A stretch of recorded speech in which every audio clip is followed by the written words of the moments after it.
So, good morning again, everyone, and welcome back to our next topic on our subject philosophy. And for this topic, we are going to talk about freedom itself. So, pag-uusapan naman natin ngayon anything and everything about freedom itself.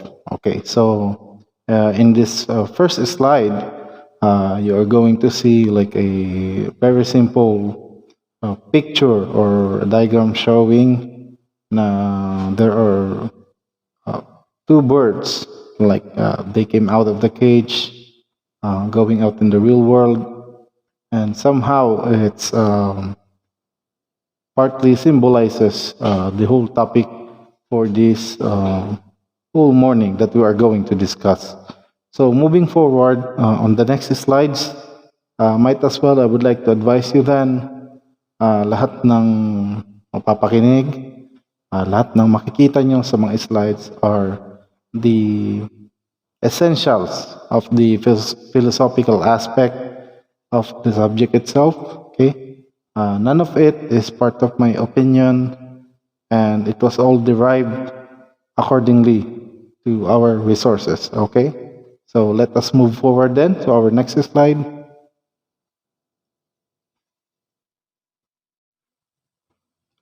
So, reading from this next slide that we have, it can be said in here that freedom is a widely applied concept in different branches of philosophy.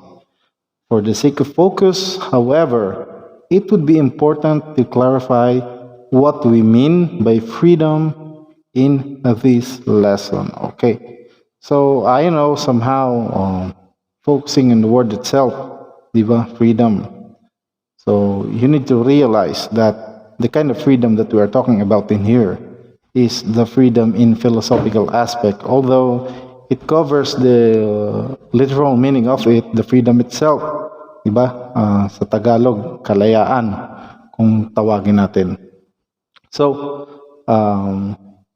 that type of freedom, diba? Yung uri daw ng kalayaan na i-discuss natin dito, this is somehow connected in this one of the core concept of understanding the philosophy of mankind. Okay, so let's move forward.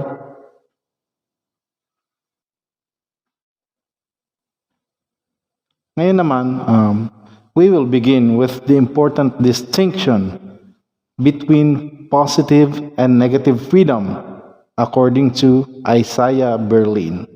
Yan. So just to give you a proper heads up, the guy you're seeing right now on our slide, siya po si Isaiah Berlin.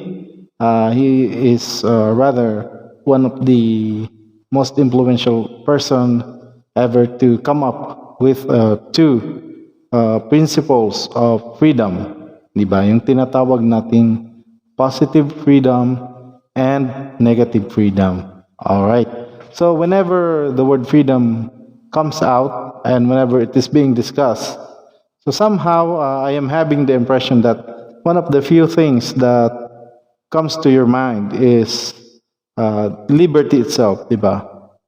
Liberation, freedom. That is the sense of you not being enchained by an idea, diba? Or a person or a government, diba? Malaya ka eh.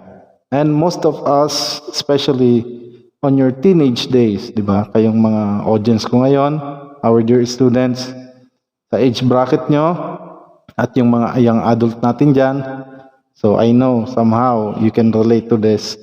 You are in the stage where you are exploring anything and everything beyond your means. Di ba? Kaya nga, kayong mga nasa explore stage, you tend to liberate yourselves from the concept that you have to follow some certain rules which really do not jive or connect with you at all, di ba? Halimbawa na lang perfect example sa mga yan kapatid nating members ng LGBT community, yung mga LGBTQ+, kung meron pa man dagdag. So there are certain values and certain standards na for them will impose a threat, or let's say will restrict them from freely doing anything that is within their means or natural senses, di ba? Another example sa mga kapatid natin dyan na those who follow strict religious, let's say, values, di ba? Or let's say, inherited family values, yung mga galing sa conservative na pamilya, yung may certain religion na medyo maraming restriction o bawal. So yun, somehow, knowing the fact that you have to interact with each other, be it on the real world or the digital world, it always creates clashes between ideas, di ba? It always creates a point of disagreement to some facts and figures, diba? In which in reality, hindi nyo naman dapat pagtalunan yan, diba? So on that point, that is why we have to distinct between the positive and the negative freedom, because that will certainly explain why that kind of thing is happening, diba? Especially nowadays, that one of the greatest influence for our teenagers then is the predominance of social media in their lives. Diba? Sabi nga, sa mundong ginagalawan nyo ngayon, you have two worlds to live in. One is your physical world, and one is your digital world. Diba? Minsan nga, mas mahalaga pa yung, sa iba ha, hindi ko nilalahat, mas mahalaga pa sa kanila yung number of views, ba, number of likes and shares. Diba? Hindi pa nagbe-breakfast yung mga yan, pero mas concerned sila sa status ng kanilang whatever social media platform they are going with. Diba? So it's not all about Facebook. So marami pang iba. Yung iba, it's up for you to discover. Diba? Sabi ko nga sa Medlit, do your own research palagi. Diba? And so let's move forward then. I'm excited to tell you those concepts, simple concepts about the negative and positive freedom.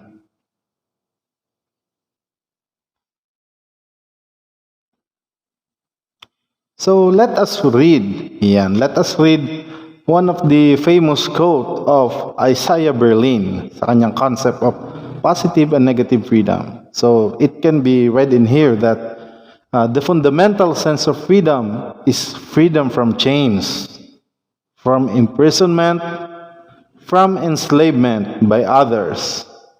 The rest is extension of this sense, or else metaphor. Iyon. So medyo mahirap siyang intindihan at the first glance, I know. But to cut the long story short then, it can be read from here that yung totoong sense daw ng freedom para sa iba, or para sa lahat, sabi niya, is you will gain that feeling if you are not being enchained. Hindi ka nakakadena or hindi ka nakakulong or hindi ka alipin ng literal ng iba. Diba? So be it ibang tao, ibang gobyerno, ibang paniniwala, at ibang philosophical belief. Really doesn't matter then. And the rest of the things that you believe in, that is just an extension of your sense, or else a metaphor in your life. Diba? So it means, it comes to a point that if you do have that feeling pala na like you are entitled to such great things, at feeling mo ay hindi ka na-restrict because of your advantages in the society. So it means that you would have that sense of freedom. Diba? Remember, in this kind of philosophy, uulitin ko in this kind of philosophy, yung freedom, that leads someone to like have a fulfilling life. Diba? Given the fact that that certain person is either not being enslaved by others, or being, let's say, being kept in a box, di ba? Nasa four corners ng isang paniniwala o ng isang concept. And unless otherwise daw, na ma-emancipate mo yung sarili mo doon, or you do, or keep away with those boxing ideas or concept, yung mga bagay na parang inilalagay ka sa kahon, parang ikay ikinukulong at parang ikay nakatali palagi sa certain rules. Diba? It is therefore concluded that you are not experiencing that kind of satisfactory freedom, which is Isaiah Berlin is acknowledging of. Okay, so let's find out more about this positive and negative freedom on our next slides. So take a look very well at this first image you have here with us on our slide. Sabi dito, negative freedom can be best described, diba, by this figure, which is you are free from someone else's belief, you are free from someone else's authority, and practically you are not a slave to no man, diba? So it's like let us put into simple terms, diba? Parang hindi ka tuta ni naman, hindi ka hawag sa leeg ni naman, diba? So that is the very essence of the negative freedom itself. And it can be best further defined by these upcoming slides. So, taking from here, let's see the next slide. Okay, so it is being said in here that negative freedom is somehow also termed to be as total freedom. And remember, sa total freedom, yung tinatawag nating absolute freedom, eventually, it will ironically provide more freedom to the strongest and less freedom for the weakest. Bakit? So let's say, for example, ito yung isang perfect example ng both sides ng negative freedom. So given the fact, diba, let's say on the brighter side of it, you're not being controlled, you are not being governed by anyone else or anything in this world. Might as well you have to remember. So ibig sabihin pala pag sa negative freedom, by virtue of you are being able to absolutely do everything that you want then, because you believe as long as it satisfies your soul, it satisfies your mind, diba? It satisfies yourself as a whole. So if you have many resources, if you have everything in this world, that would be a total advantage to you, diba? But the question is, what if you do not have one of those?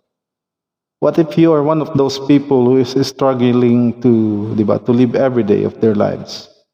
Yung mga tinatawag nating isang kahig, isang tuka. Diba? Do you think they are able to enjoy this whole essence of total freedom?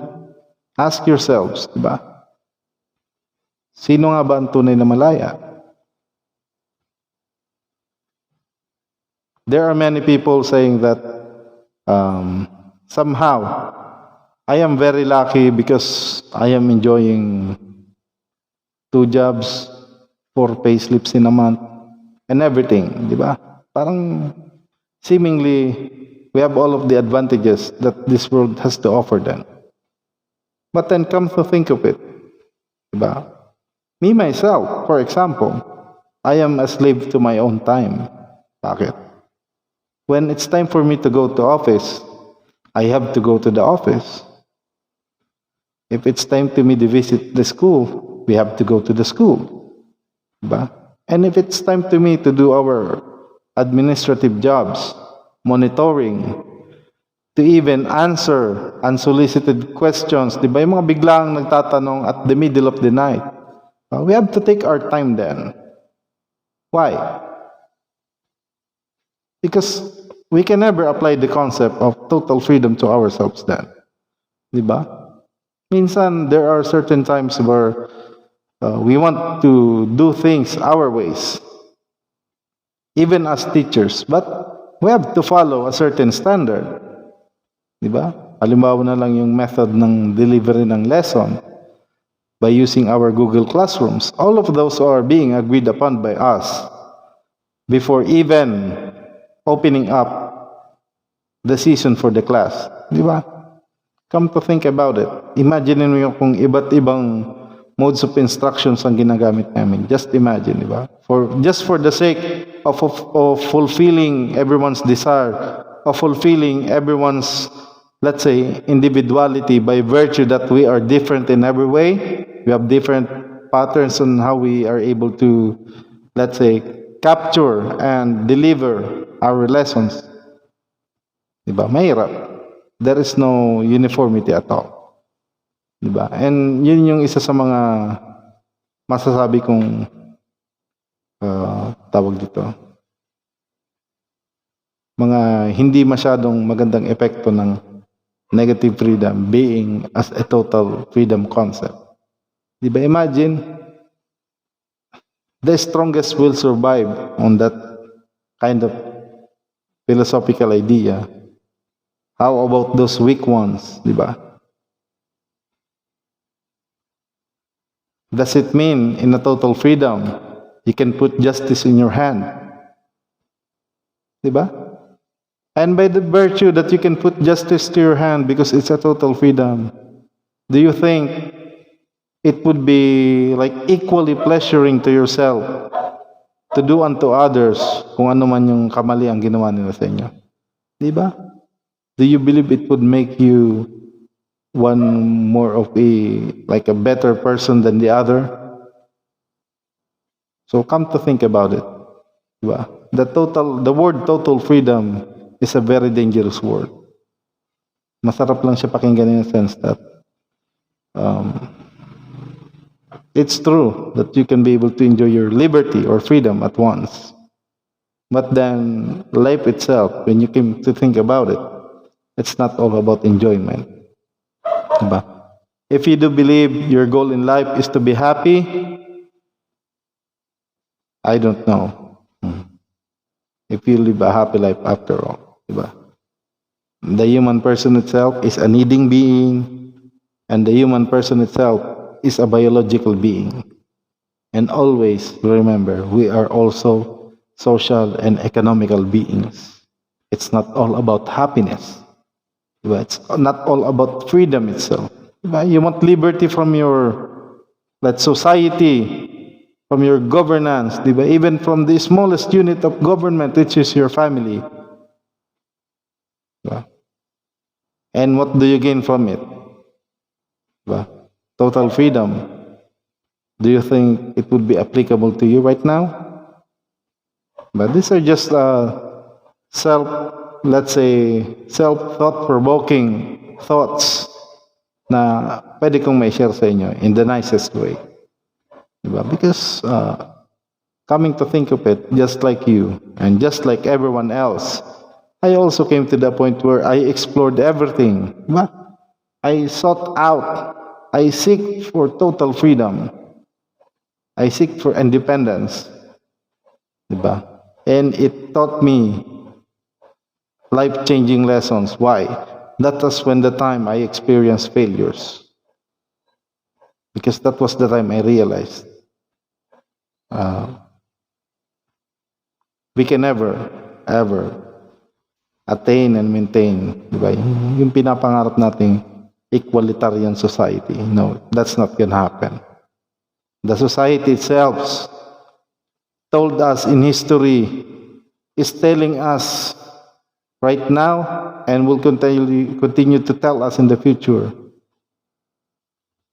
that if we do not cope up with our society and we do not abide with existing laws, diba? You are like not bound to be an island yourself, diba? No man is an island nga eh. So let's find out some other concepts on our next slide then. So by overall definition, negative freedom refers to the absence of interference. By interference, we mean something that is intentionally imposed on a person It may come in a form of physical coercion, such as imprisonment, or verbal coercion, such as the issuing of threats to another person, which is negative freedom in a sense, di ba? When we do not experience any form of coercion. Yan. So, sabi dito, it is best being defined then. The negative freedom itself refers to the absence of interference. Ano yung tinatawag nating interference? Ito yung mga bagay na nag-interfere, mga nag-intervene, di ba? Mga nagko-cross sa path natin of like what? Like fulfilling something or doing something by our own desire. Di ba? Be it intentionally caused by other person, be it by a physical coercion, di ba? Nung mga araw. Why is it that you are afraid to go out of your house, diba? When you are not being told to that you can do so. Diba? Kasi may concept ng palo, may concept ng pagagalitan ka. Diba? Physical coercion, papaluin ka, corporal punishment. That is physical coercion. Diba? Iba ikukulong sa kwarto. It's part of discipline. Meron naman tinatawag na verbal coercion. Di ba? O, lalaki ka, magra-rides ka, di ka pinayagan ng asawa mo.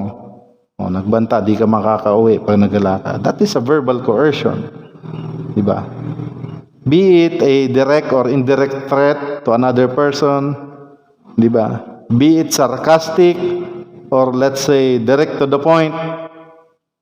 Diba? The point in here is that it was verbally delivered. So, it's considered as a verbal coercion. Diba? And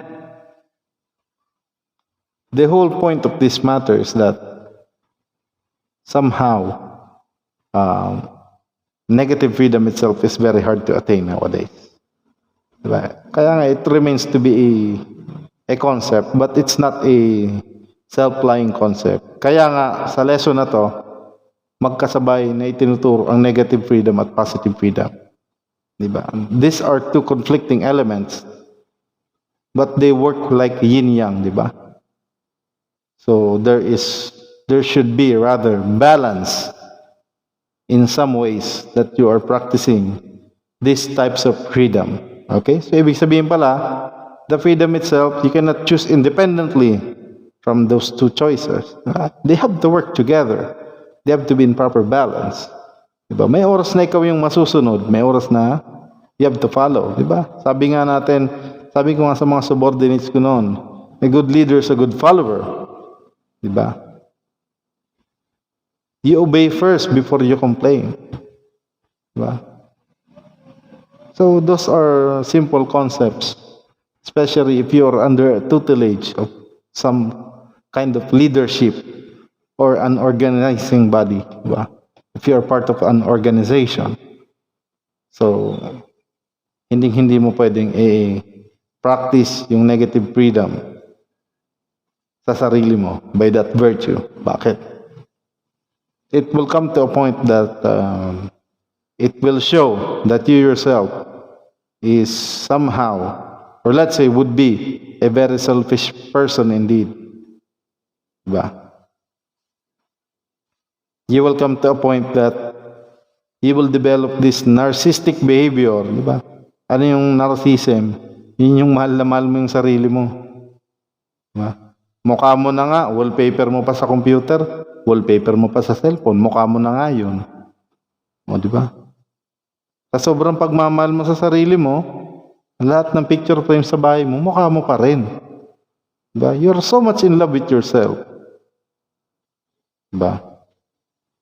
That such narcissistic act or behavior, hindi ka lang aware, you are practicing your negative freedom by then. Diba? You don't care anymore if whatever things you say in social media, whatever things you upload on your, let's say, on your TikTok account. Kasi what you feel is what you say. Diba? You don't consider other things or take things for granted rather at that part. Bakit? It makes you feel like no ever person or an organization or even let's say, a governing law can be able to uh, have the scope of limitation on your part upon doing such things. Diba? Hindi ka nagpapasakop sa Tagalog. Ayaw mong magpasakop at never kang magpapasakop. Diba? Negative freedom. Kaya nga minsan mahirap pagbati ng mga magbiyanan. Oh, that's like part of the Filipino culture. Diba? Yung iba, I don't know, but baka na-experience na ito ng iba, diba? Or narinig na nila sa kwento. Siyempre, iba mag-aasawa, dadalhin yung babae sa side ng lalaki. I mean, this is a very basic story. And it's a very common story to all Filipinos. Yung babae, titira sa side ng lalaki. Siyempre, lahat ng female is or lahat ng babae doon sa side ng lalaki. Lahat yun nakatingin sa asawa ng lalaki. And why is that? It's for interference. Bakit? Is it intentional? Yes, it is. Why? Because there is always a point of, let's say, a point of comparison, di ba? How you manage your household, how they manage their household. Because they are all females, you are female. Di ba? Nanay ka, nanay siya. There will be always a basis for comparison. And if you do not tend to go under their cloak or let's say go under their tutelage, hindi ka susunod, magkakaroon ng verbal coercion. Bakit? You do believe that yours is right and theirs is right. Diba? So somehow, may magigive way. And mind to tell you, it's not them who is going to give way. That is a very common story. Diba? And one way of keeping us, let's say, not being able to coerce with each other from time to time then. That's why we have to follow some rules, be it spoken or non-spoken.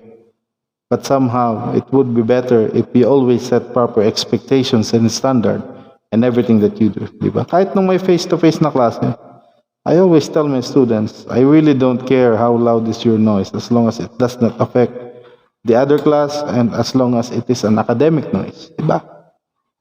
I would never interfere with your freedom to celebrate for any correct activity, for any high passing rate. Bahala kayo dyan. Maghihiyawan kayo. As long as you do not disturb others. Diba? And later we will discuss about that. As long as concepts, yan. Diba? Things that we have to consider in return when practicing our freedom. So let us see this next slide then. So on this slide, we can best see the foremost definition of the term itself, which defines the presence of negative freedom, coercion.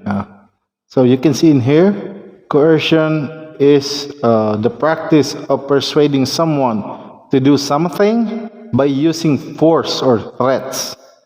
Yan. So ibig sabihin, if someone is persuading others, diba? Nangungumbinsi sila ng may halong pananakot, ng may halong pamimwersa, or may halong pagbabanta. Diba? They are practicing coercion. Diba? The guy itself is coercive. Yan. So, be mindful of this kind of person, diba? Who just to gain respect out of others, who just to gain power and authority over others, will practice using brute force and threatening someone else, diba? Tatandaan nyo to palagi itong short verse na sasabihin ko sa inyo. Diba? It is when your brain stops working, your muscle goes to action. Diba? Kaya nga may mga nagsusuntukan biglaan. Bakit? Their brains stop working. Diba? Tumitigil na yung train of thoughts nila towards understanding each other. They just resort to what? Nagbubunong braso na lang para matapos ng lahat, di ba? Nagkakapalitan na lang ng suntukan. Yung iba, biglang nagkakarayot. Bakit? Their minds are not that, let's say, practiced to understand, to comprehend matters which concerns the concept of peace and freedom and respect in itself. Diba? Di na magkaintindihan. Simple misunderstandings. Nagsisigawan. Diba? Remember, it is when you close your ear to listen, that is the time when you open your mouth to shout at someone else. Diba? You should be a good listener towards others. Diba? Why? That is one thing which is, let's say, walang mawawala sa'yo kapag ginawa mo. Diba? And, let's say, hindi rin naman magiging yung iba sa'yo kapag ginawa nila sa'yo. Diba? Simply listening to someone else's predicament. Diba? Just not to resort to coercion. Yan. So always remember, we have this very simple concept. On our next slide, basahin natin to. Sabi ni John Stuart Mill during that time, diba? John Stuart Mill preceded in his publication The Harm Principle. Diba? You should be free to act unless you harm others. Diba? Hanggat hindi ka nakakaapekto sa iba. Diba? Yun ang sabi niya. That is the time that you can actually do what you want unless you harm others. Diba? That is the harm principle.